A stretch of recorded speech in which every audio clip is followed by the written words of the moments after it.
అందరికీ నమస్కారం. ఇవాళ మన స్టూడియోలో ప్రముఖ జ్యోతిష్య వాస్తు పండితులు బ్రహ్మశ్రీ డాక్టర్ నాయకంటి మల్లికార్జున శర్మ గారు ఉన్నారు. జనవరి మాసంలో కుంభరాశి వారికి ఎలాంటి ఫలితాలు ఉంటాయో గురుగారిని అడిగి తెలుసుకుందాం. గురుగారు నమస్కారం. నమస్కారం అండి. 2025 జనవరి మాసం కుంభరాశి వారికి ఎలాంటి ఫలితాలు ఉండబోతున్నాయి? ఓం శ్రీ గురుభ్యో నమః. జనవరి 2025లో కుంభరాశి వాళ్ళకి గ్రహ సంచార విషయాన్ని మనం తెలుసుకొని తర్వాత ఫలితాలు ఏ విధంగా ఉన్నాయో తెలుసుకుందాం. ముఖ్యంగా గురువు వృషభంలోను, మేనంలో రాహు, కన్యలో కేతు, శుక్రశనులు కుంభరాశిలోను, రవి బుధులు ధనస్సు మకర రాశిలో సంచారం చేయడం జరుగుతుంటుంది.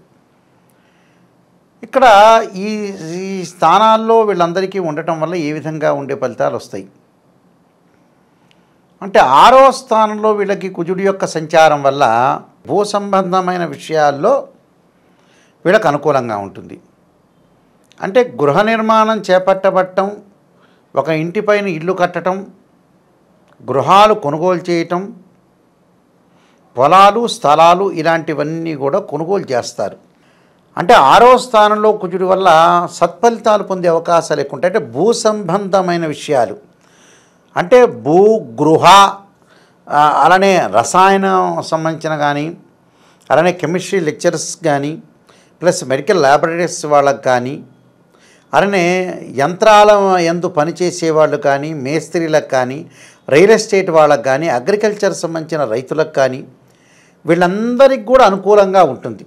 అంటే 6వ స్థానంలో కుజుడు మంచి చేస్తాడు, శత్రువులను దూరం చేస్తాడు, శత్రువులను కూడా మిత్రులుగా చేస్తారు అని శాస్త్రం. కాబట్టి కుజుడు మంచివాడు, మేలు జరిగే అవకాశాలు ఎక్కువ ఉంటాయి. ధనపరంగా కూడా ఇబ్బందులు లేకుండా ఉండే అవకాశం ఉంటుంది. కుంభంలో శుక్రుడు యొక్క సంచారం, శుక్రుడు వల్ల వివాహ ప్రయత్నాలు సఫలీకృతం కావటం, మంచి సంబంధాలు రావటం, మంచి ప్రవర్తన కలిగిన అమ్మాయి కానీ, సుసంపన్నమైన కుటుంబం నుంచి మంచి అబ్బాయి కానీ, సుసంపన్నమైన కుటుంబం నుంచి అమ్మాయి కానీ, మంచి ప్రవర్తన కలిగిన అబ్బాయి కానీ వచ్చే అవకాశాలు ఎక్కువ ఉంటాయి. అంటే మంచి సంబంధ బాంధవ్యాలు కలిసే అవకాశాలు ఎక్కువ ఉంటాయి. అంటే మంచి సంబంధ బాంధవ్యాలు కలవటం అంటే ఏమిటి? మనకు అనుగుణంగా రిలేషన్ అనేది మెయింటైన్ చేసే బ్రైడ్ గ్రూము వచ్చే ఛాన్స్ అనేది ఒకటి ఉంటుంది. కాబట్టి లైఫ్ అనేది హ్యాపీగా గడిపే అవకాశాలు ఎక్కువ ఉంటాయి. బట్ ఈ జనవరి నెలలో సంబంధ ప్రయత్నాలు చేసుకోవచ్చు. ఫస్ట్ క్లారిఫికేషన్, కోర్టు సమస్యలు పరిష్కారంగా అవుతాయి, అన్నదమ్ముల మధ్యలో సఖ్యత వస్తాయి. సఖ్యతగా రావటం అంటే ఫైనాన్షియల్ సంబంధించిన సమస్యలు తగ్గిపోతాయి.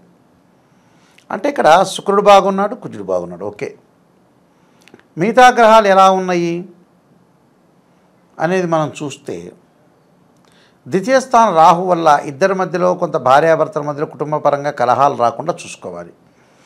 చాలామంది కూడా కలహాలంటే మహా ఇంట్రెస్ట్ ఎక్కువ ఉండేవాళ్ళు కూడా సమాజంలో ఉన్నారు.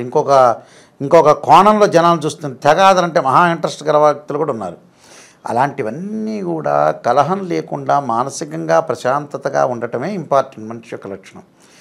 దేనిలో కూడా వేలు పెట్టకూడదు. వీళ్ళు మధ్యవర్తిత్వం పనికిరాదు. జనవరి నెలలో భార్యాభర్తలు అరుచుకుంటే ప్రమాదం జరుగుతుంటే వీళ్ళకి మధ్యలో వెళ్తే, అన్నదమ్ముల మధ్యలో కూడా మధ్యవర్తిత్వం అనేది అస్సలు మంచిది కాదు. వీళ్ళు తగుదనమ్మా అని కొంతమంది వెళ్తుంటారు, వెళ్ళిన తర్వాత వీళ్ళకే చివాట్లు వస్తుంటాయి. అలాంటివి కాకుండా జాగ్రత్తగా అనుసరించి ముందుకు వెళ్ళాలి. మధ్యవర్తిత్వం కానీ, మధ్యలో సంతకాలు పెట్టడం కానీ, డబ్బులు ట్రాన్సాక్షన్స్ చేయడం కానీ, డబ్బుల విషయంలో వివాదాలు జరిగే అవకాశాలు ఎక్కువ ఉంటాయి. వీళ్ళకి కుంభరాశి వాళ్ళకి చతుర్థంలో గురువు యొక్క సంచారం వల్ల తల్లి యొక్క ఆరోగ్య విషయంలో కానీ డబ్బులు ఖర్చు అయ్యే అవకాశాలు ఉంటాయి. అంటే హాస్పిటలైజేషన్ అనేది ఎక్కువగా ఉంటుంది.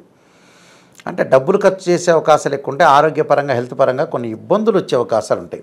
అంటే జన్మంలో శని ఉన్నాడు, చతుర్థంలో గురువు ఉన్నాడు. ఈ రెండింటి వల్ల కూడా ఆరోగ్యపరంగా అంటే దీర్ఘకాలిక వ్యాధులు ఉన్నవాళ్ళు కానీ, షుగర్ కానీ, బీపీ కానీ, ఆస్తమా కానీ, లంగ్స్ కానీ, కిడ్నీలు కానీ, ఇలాంటి ఏదైతే పంచభూతాలు అంటారు శరీరంలో, ఈ పంచభూతాల్లో లివర్ ఒకటి, కిడ్నీ ఒకటి, ఊపిరితిత్తులు ఒకటి, హార్ట్ ఒకటి, కిడ్నీలు ఒకటి, ఇవన్నీ పంచభూతాలు. మామూలుగా కనపడే పంచభూతాలు వేరు, ఇది వేరు. ఇవి బాగుంటే అవే ఆ పంచభూతాల రూపంలో వచ్చి ఇవే నింగి, నీరు, నేల, నిప్పు ఇవన్నీ అనుకుంటాం కదా. ఇలాంటివి అవి దానికి సంబంధించింది. నిజం చెప్పాలంటే దీర్ఘకాలిక వ్యాధులు రాకుండా చూసుకోవాలి. ఇవేమో కనిపించే పంచభూతాలు శరీరంలో, అవేమో కనిపించనివి. కొన్ని కనిపించినట్టుంటే గాలిని చూడలేంగా. అంటే 5 ఎలిమెంట్స్. అందువల్ల జాగ్రత్త కాపాడుకోండి, ఆరోగ్యాన్ని జాగ్రత్త చూసుకోవాలి. జన్మంలో శని ఉంటే ఆరోగ్యపరంగా ఇబ్బందులు వస్తాయి. స్ట్రెయిన్ చేయొద్దండి, ఎక్కడా మధ్యవర్తిత్వం వెళ్ళొద్దండి. చాలా కేర్గా ఉండటం మంచిది. కేర్గా ఉంటే భగవంతుడి యొక్క ఆరాధన చేసుకుని ముందుకు వెళ్ళాలి. ద్వితీయంలో రాహువు యొక్క ఫలితం వల్ల కూడా విదేశాలకు వెళ్ళే అవకాశాలు ఉంటాయి. విద్యార్థులు అధిక శ్రద్ధతో చదవాలి. చదువు పట్ల ఆసక్తి చూపించాలి. వేరే వ్యాపకాలన్నీ తగ్గించుకొని చదువు పట్ల ఆసక్తి చూపించుకోవటం చాలా మంచిది. అనవసరమైన మధ్యవర్తిత్వం కానీ, అనవసరంగా తగాదులు కానీ, గొడవలు పడకుండా ఉండటం చాలా మంచిది. అంటే ఇబ్బందులు అనేవి మనకి ఎట్టి పరిస్థితుల్లో కూడా రాకుండా చూసుకోవటం మంచిది. దీని తర్వాత మిగతా గ్రహాలను కూడా మనం చూసినట్లయితే ఈ కుంభరాశి వాళ్ళకు వచ్చేటప్పటికల్లా 8వ స్థానంలో కేతు యొక్క సంచారం. అష్టమంలో కేతు ఉంటే నేను ఇందాక చెప్పా కదా, అష్టమంలో కేతు ఉండటం వల్ల దోషం వస్తుంది, జన్మంలో శని వల్ల దోషం వస్తుంది. అంటే రెండింటి వల్ల ఆరోగ్యపరంగా ఇబ్బందులు కలుగుతాయి. అంటే దీర్ఘకాలిక వ్యాధులు ఉన్నవాళ్ళు సఫర్ కాకుండా చూసుకోవాలి. తొందరగా ఆలోచన చేయాలి. ఏ పదార్థం తినకూడదో, ఏ పదార్థం తినాలో కూడా ఆలోచన చేయాలి, ముందుకు వెళ్ళాలి. అలానే బంగారు ఆభరణాలు కొనుగోలు చేస్తారు, దుస్తులు కొనుగోలు చేయటం, అన్ని రకాలుగా అనుకూలంగా ఉండటం, ప్రతి పనిలో కూడా కొంత విజయం సాధించే అవకాశాలు ఎక్కువ ఉంటాయి. అంటే ప్రతిదీ కూడా ఆలోచన సరళి ప్రకారంగానే వెళ్ళే అవకాశాలు ఉంటాయి. ఓ ప్రణాళికను నియమించుకుంటారు, కానీ ప్రణాళికలు వాయిదా పడుతుంటాయి. అసలే విషయం ఇది.